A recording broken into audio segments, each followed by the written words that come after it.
Hello everyone, আসসালামু আলাইকুম। আমি মোহাম্মদ সজিব রানা। সার্ভিং 3 এর তৃতীয় ক্লাসে তোমাদের সকলকেই স্বাগতম। আমরা গত 2 ক্লাসে এই বাঘ সম্পর্কে অনেক কিছু আলোচনা করেছি, দেন কিছু প্রমাণ দেখেছি। আজকেও আমরা গুরুত্বপূর্ণ একটি প্রমাণ দেখব। দেন এই অধ্যায়ের গুরুত্বপূর্ণ যে সূত্রগুলো আছে এগুলো দেখার চেষ্টা করবো ইনশাআল্লাহ। সো আর দেরি না করে আমরা চলে যাই আমাদের ক্লাসে।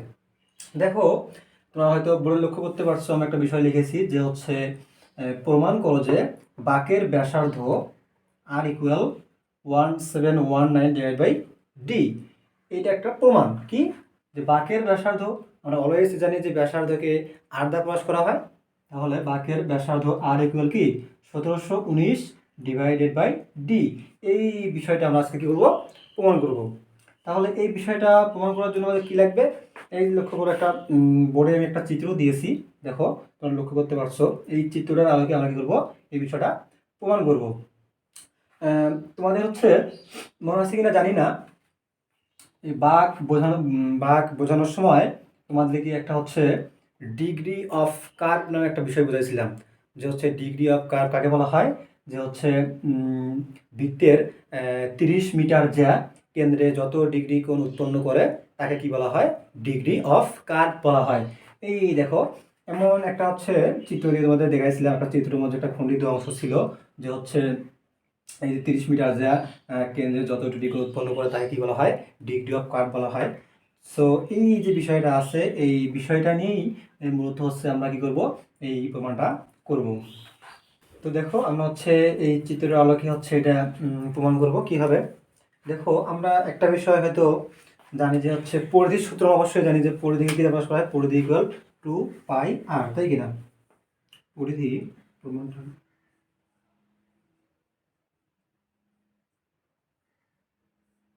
আচ্ছা, পরিধি আমরা কি জানি, পরিধি ইকুয়াল কি 2πr।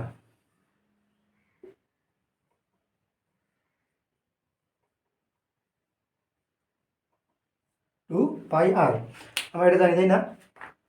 এখন এই যে বিষয়টা আছে, আর পরিধি বলতে কি বোঝায়, একটা বৃত্তের পরিধি, তাই কি না? কি বলা হয়, যে সম্পূর্ণ বৃত্তটা ধরো একটা কেন্দ্রকে বা একটা কেন্দ্রবিন্দুর সাপেক্ষে যখন চতুর্দিক দিয়ে ঘুরে আসে বৃত্তটা, যতটুকু স্থান ঘুরে আসলো ওইটাই তার পরিধি, তাই কি না? তাহলে এই চিত্রের ক্ষেত্রে দেখো তো, পরিধি কতটুকু হচ্ছে, এটুকু হচ্ছে না। এটা যদি আমরা এটা একটা সম্পূর্ণভাবে কল্পনা করতাম, এখানে একটা বৃত্ত হইতো না, কিন্তু আমরা সেটা করছি, করি নাই। কিন্তু আমরা একটা ক্ষুদ্র একটা অংশ নিচ্ছি, একটা বৃত্তের একটু অংশ নিচ্ছি। তা এইটুকু হচ্ছে কি এবি। এবি এর পরিধি কতটুকু দেখো, যদি আমরা এই চিত্রটার পরিধি এবি কল্পনা করি তাহলে কি আসতেছে,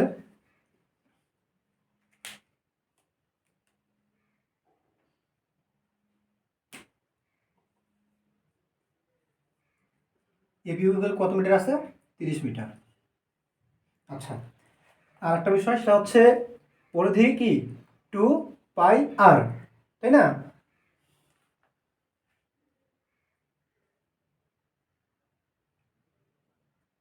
সরি,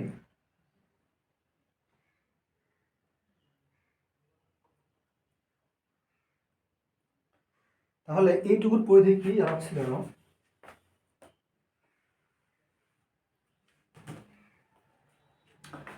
আমাকে জানি যে বৃত্তের পরিধি কি 2πr দ্বারা প্রকাশ করি। তাহলে এবি, এটুকুর পরিধি কি হবে, এবির পরিধি কি হবে জানো, এবি ইকুয়াল 2πr, তাই কি না? আমরা এই চিত্রটাকে, এই ক্ষুদ্র অঙ্কটা নিয়ে কাজ করতেছি না? তাহলে এ আর বি এই এবির পরিধি কত, 2πr। আর লক্ষ্য করো, যদি আমরা একটা বৃত্ত একটা কল্পনা করি, এর কেন্দ্র যদি আমরা ডি ধরি, তাহলে এখান থেকে শুরু করে এই যে চতুর্পাশ দিয়ে ঘুরে আসলো, কতটুকু আসবে, 360 ডিগ্রি। তাহলে এই ডির পরিধি কত হবে, 360 ডিগ্রি। তাহলে কি হবে, যে ডি ইকুয়াল কত ডিগ্রি, তোমার 360 ডিগ্রি। দেখো তো, এই এরকম একটা বিষয় আসে না,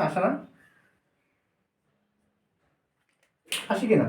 সর্বপ্রথম এই চিত্র থেকে কল্পনা করলাম আমরা কি, এ এবং বি, এ আর বির পরিধি কত, 2πr। আর একটা বৃত্ত কল্পনা করলাম, কেন্দ্রটা কি ধরলাম, ডি ধরলাম। তাহলে এইটা ক্ষেত্রে পরিধি কি হবে, ডি থেকে একটা কেন্দ্রবিন্দু মনে করে যদি চতুর্পাশ দিয়ে ঘুরে আসি, মনে করে একটা বৃত্ত হলো, তাহলে বৃত্তের পরিধি কত, 360 ডিগ্রি। তাহলে ডি ইকুয়াল, এখানে ডি হবে, ডি ইকুয়াল 360 ডিগ্রি। এই যে চিত্রটা ক্ষুদ্র একটা অংশ কি ধরলাম, এবি। তাহলে এবির পরিধি কত, 2πr। দেন একটা বৃত্ত যেটা কল্পনা করি আর কেন্দ্র একটা ডি ধরি, তাহলে চতুর্পাশ দিয়ে ঘুরে আসছে, কতটুকু ঘুরে আসলাম, 360 ডিগ্রি। তাহলে এই যে ডি, এই ডি এর পরিধি কত হবে, 360 ডিগ্রি। তাহলে এবি ইকুয়াল আছে 2πr, এর এবির পরিধি 2πr আর ডির পরিধি 360 ডিগ্রি।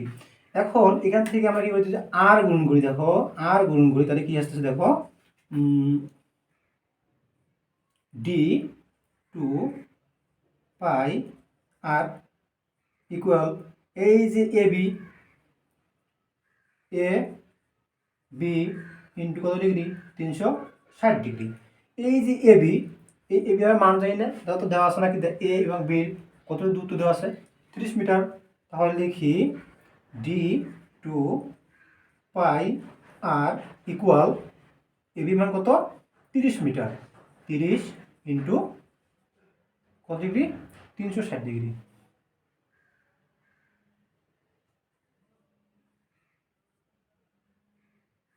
তিনশো 60 ডিগ্রি। উপরটা মিশিয়ে দিই আমি।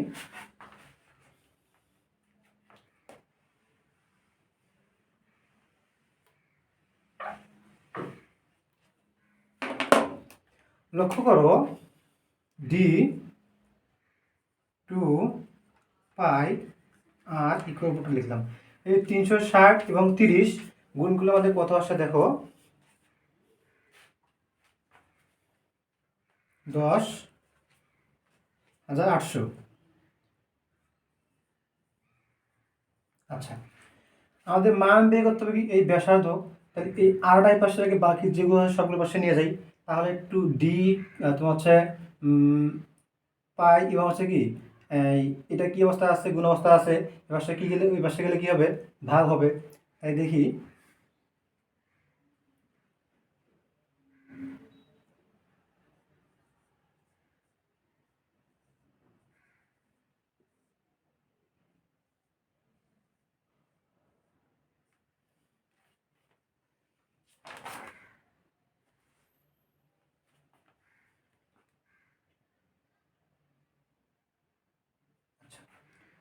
এখন দেখো আমাকে ডি কিন্তু মান জানি, কিন্তু 2 এবং পাই কিন্তু মান জানি। তাহলে কি করব, এই যে অংশটা আছে, এই অংশটাকে আমরা কি করব, 2 এবং পাই দ্বারা ভাগ করবো। ডি যেহেতু মান নাই, আমরা ডি দ্বারা ভাগ করবো না, তাই শুধু 2π দিয়ে আমরা এই মানটাকে ভাগ করে দেবো। তাহলে কত আসে দেখো,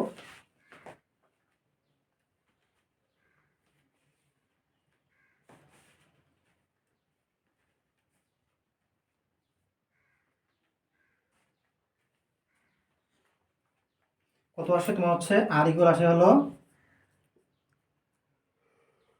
18 পয়েন্ট হচ্ছে, সরি, মানটা আসবে হচ্ছে 1718.874 সামনে একটা মান আসবে, ডিভাইডেড বাই কত আসবে, ডি আসবে।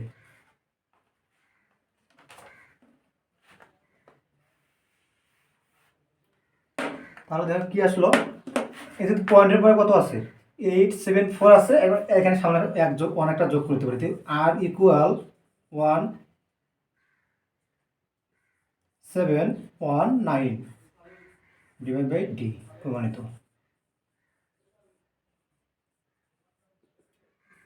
দেখো তো খুবই ইজি না বিষয়টা। আমাদের প্রমাণ করতে বলছে যে আর ইকুয়াল 1719 ডিভাইড বাই ডি। আমরা প্রমাণ করলাম কি, আর ইকুয়াল 1719 ডিভাইড বাই ডি।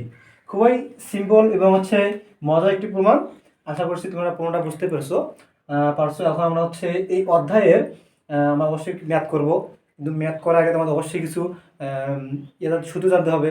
তো এই অধ্যায়ের ম্যাথের জন্য যে গুরুত্বপূর্ণ সূত্রগুলো আছে, এই সূত্রগুলো তোমাদের মাঝে লিখে দিচ্ছি, তোমরা এগুলো খাতায় নোট করে নিবা। দেন আমরা ওই সূত্রে আলোচনা করবো, খুব সহজেই ম্যাথ ক্যালকুলেশন করব। দেখো এই প্রথম অধ্যায়ের এই যে বিষয়গুলো লিখছি, সূত্রগুলো লিখছি, এই সূত্রগুলো হচ্ছে সব থেকে গুরুত্বপূর্ণ সূত্র। যদি এই সিম্পল 5-7টা সূত্র আমরা মাথায় রাখতে পারি, আমার মনে হয় আমরা খুব সহজেই ম্যাথগুলো করতে পারবো। দেখো এই যে সূত্রগুলো আমি বোর্ডে লিখছি, এই সূত্রগুলো কীভাবে আসলো তোমাদের আমি ওই চিত্রটা থেকেই বুঝাই দেবো, তাহলে তোমাদের কিন্তু বুঝতে অনেক সহজ হবে। দেখো আমি প্রথম যে সূত্রটা লিখছি যে হচ্ছে কি বাঁকের দৈর্ঘ্যকে ছোট এল দ্বারা প্রকাশ করা হয়। বাঁকের দৈর্ঘ্য ছোট এল ইকুয়াল পাই আর ডেল ডিভাইডেড 180 ডিগ্রি অথবা পাই আর ফাই ডিভাইডেড 180 ডিগ্রি।